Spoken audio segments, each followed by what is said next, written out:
Hi, middle and bridging students. Thanks for joining me for another um, Soundtrap and music video on YouTube.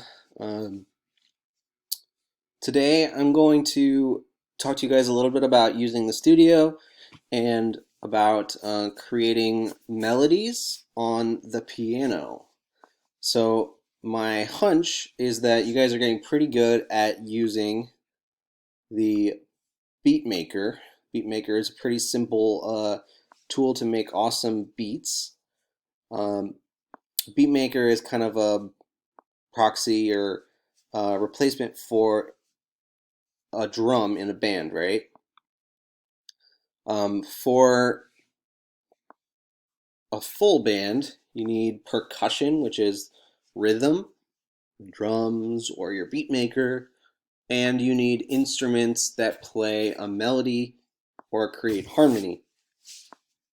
Um, I also assume that you guys are getting pretty good at finding loops that you can add to your music in the loop library. So if you click on this little music sign here underneath above, excuse me, the collaboration thing where you can chat with your friends. If you're collaborating on a Soundtrap, you can find loops of different chords, melodies, things that you can add directly to your own music to play with and mix together. So here's what one might sound like.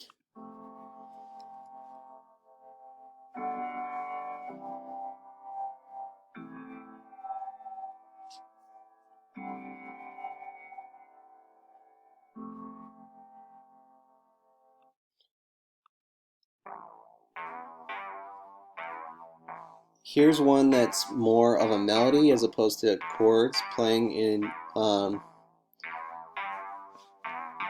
So when I say melody, I mean like a string of individual notes played on an instrument. Um, and I'll explain that a little bit here. So um, when you are on the piano, because you can open up the piano and play it on your keyboard, I know some of you are finding that if you have experience with a full keyboard or a piano, the playing on your Chromebook is a little bit more challenging. Um, so I totally get that, um, but it is possible, and um,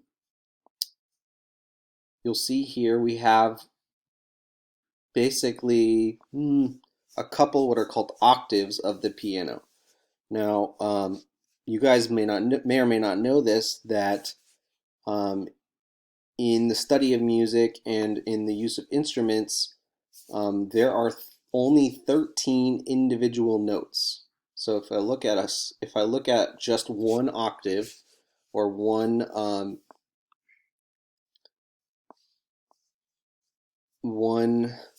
kind of set of those 13 notes. Let's count them together. 1, 2, 3, 4, 5, 6, 7, 8, 9, 10, 11, 12, 13. So there are 12 individual notes, and then you get to your 13th note by repeating the first one. So each of these notes is a unique note, and by putting those notes at different combinations, we make music. Um, we either play those notes at the same time together, or we can play them one after the other to make different kinds of music. Um, the main way of organizing these notes is the major scale. So the major scale on the piano is actually, well, one of the major scales is really easy to find on the piano, which makes piano kind of the most basic instrument to learn when you're just learning music. So if I go back to my uh, piano keyboard, if I just play the white notes from the left side here, where it starts with Z, if I just play the white notes, I create the most basic form of organizing notes, which is called the major scale. So I'm just going to play these white keys here, and that's going to create the major scale. in the key, what we call the key of C, because there are a lot of different ways of organizing these notes into major scales. Um, but we're just going to look at one today. So here's what it sounds like.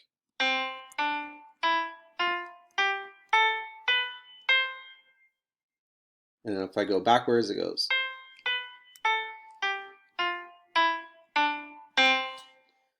So going back to the picture I had here, remember I showed you that there are 12 individual notes in each kind of set of notes on the piano before they start repeating themselves, because we go from C all the way to C. In the major scale, we go from C, D, E, F, G, A, B, C. Okay, so once we get to G, we start over with A. And you'll notice that we also have these black keys, which are other notes that we can play. When we move from one note to the next, when we move from a white key to a black key, we call that a half step.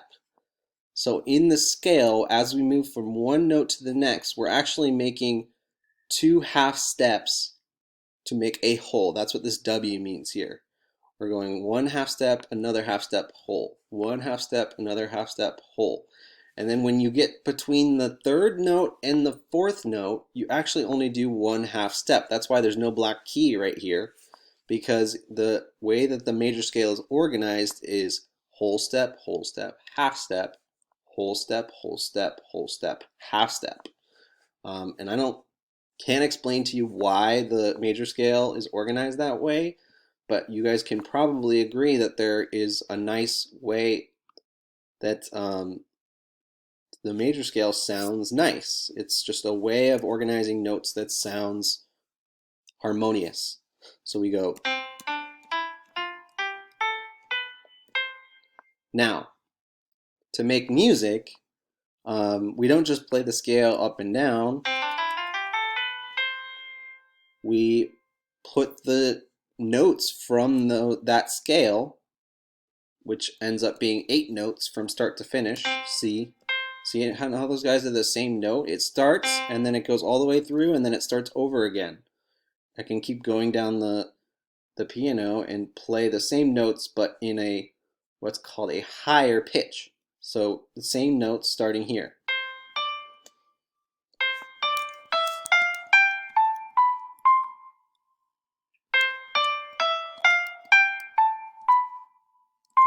So it's the same notes of the same scale in what's called the major scale of C, but they're a higher pitch.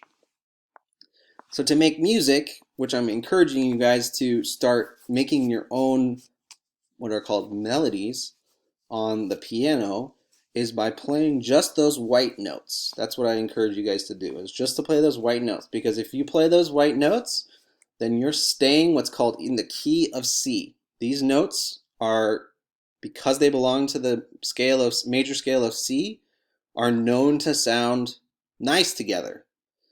And in major scales, in the key of C and in other keys, are kind of the basic way that people write music in popular, I should say popular music, because there are all kinds of genres of music that use different kinds of ways of organizing those notes. But you guys probably have heard like the song Wild Thing. The song Wild Thing is just the first note of the major scale, the 4th note of the major scale, the 5th note of the major scale, and then the 4th note, and then back to the 1st. So we go.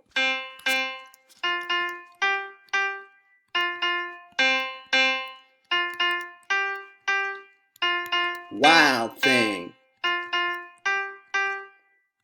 you make my heart sing. You make everything groovy. So that's the Wild Thing song, and it's really just the 1 note, the 4th note, and the 5th note. And a lot of rock and pop songs are based on those three notes. So if you play those notes in any order, you can make your own rock song or your own rock melody. So it might sound something like this.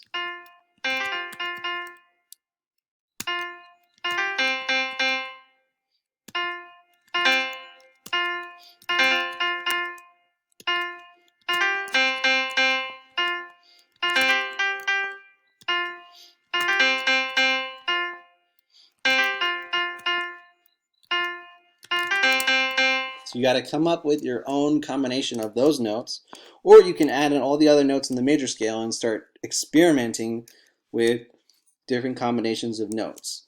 If you use those different notes like the 2 and the 3 and the 6 and the 7, you will start to get different sounds than just the 1, the 4, and the 5. The 1, the 4, and the 5 sound like pop songs, right?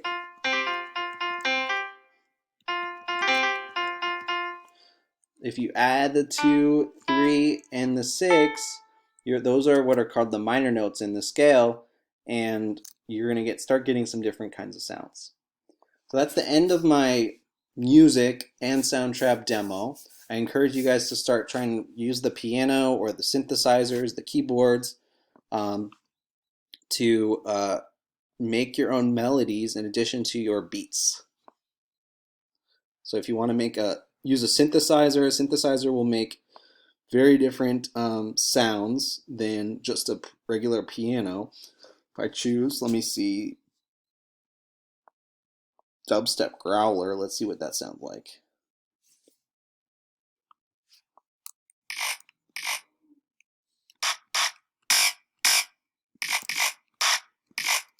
Wow, dang.